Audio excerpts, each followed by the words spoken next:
26 கட்சி கூட்டணி உள்ள திமுகவை 31 ஆண்டு காலம் தமிழகத்தை ஆண்ட 10 கட்சி கூட்டணியோடு இருக்கிற எடப்பாடி பழனிசாமி கும்பலை ஒரு 36 கட்சிகளை எதிர்கொள்ளக்கூடிய ஆற்றல் தமிழக அரசியலில் விஜய்க்கு மட்டும்தான் சாத்தியம் என்பதை இங்கே நான் நிலைநாட்ட விரும்புகிறேன்.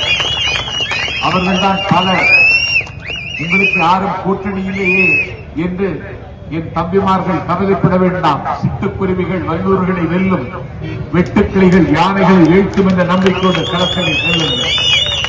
நாட்டு மக்கள் நமக்கு பக்கபலமாக இருப்பார்கள். 1969 இருந்து இந்த நாள் வரையிலும் திமுக அதிமுக தவிர்த்து ஒரு கட்சி தோன்றாதா, ஒரு தலைவன் தமிழ்நாட்டுக்கு வரமாட்டானா என்று தமிழ்நாட்டு மக்கள் ஏங்கி இருந்தார்கள்.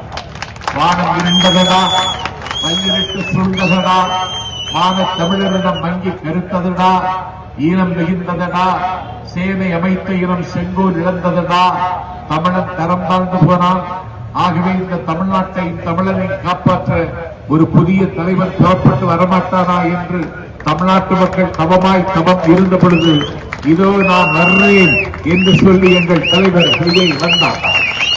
26 கட்சி கூட்டணி உள்ள திமுகவை 31 ஆண்டு காலம் தமிழகத்தை ஆண்ட 10 கட்சி கூட்டணியோடு இருக்கிற எடப்பாடி பழனிசாமி கும்பலை ஒரு 36 கட்சிகளை எதிர்கொள்ளக்கூடிய ஆற்றல் தமிழக அரசியலில் விஜய்க்கு மட்டும்தான் சாத்தியம் என்பதை இங்கே நான் நிலைநாட்ட விரும்புகிறேன். அவர்கள்தான் பலர் உங்களுக்கு யாரும் கூட்டணியிலேயே என்று என் தம்பிமார்கள் கவலைப்பட வேண்டாம். சிட்டுக்குருவிகள் வல்லூர்களை வெல்லும், வெட்டுக்கிளிகள் யானைகளை வீழ்த்தும் என்ற நம்பிக்கையோடு களத்தில் செல்லுங்கள்.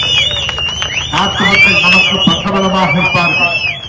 1969 இருந்து இந்த நாள் வரையிலும் திமுக அதிமுக தவிர்த்து ஒரு கட்சி தோன்றாதா, ஒரு தலைவன் தமிழ்நாட்டுக்கு வரமாட்டானா என்று தமிழ்நாட்டு மக்கள் ஏங்கி இருந்தார்கள். வானம் இருந்ததடா, வல்லிரட்டு சூழ்ந்ததடா, மான தமிழரிடம் வங்கி கருத்ததடா, ஈனம் மிகுந்ததடா, சேனை அமைத்த இனம் செங்கோல் இழந்ததடா, தமிழன் தரம் தாழ்ந்து போனான். ஆகவே இந்த தமிழ்நாட்டை தமிழரை காப்பாற்ற ஒரு புதிய தலைவர் புறப்பட்டு வரமாட்டானா என்று தமிழ்நாட்டு மக்கள் தவமாய் தவம் இருந்த பொழுது இதோ நான் வர்றேன் என்று சொல்லி எங்கள் தலைவர் விஜய் வந்தார்.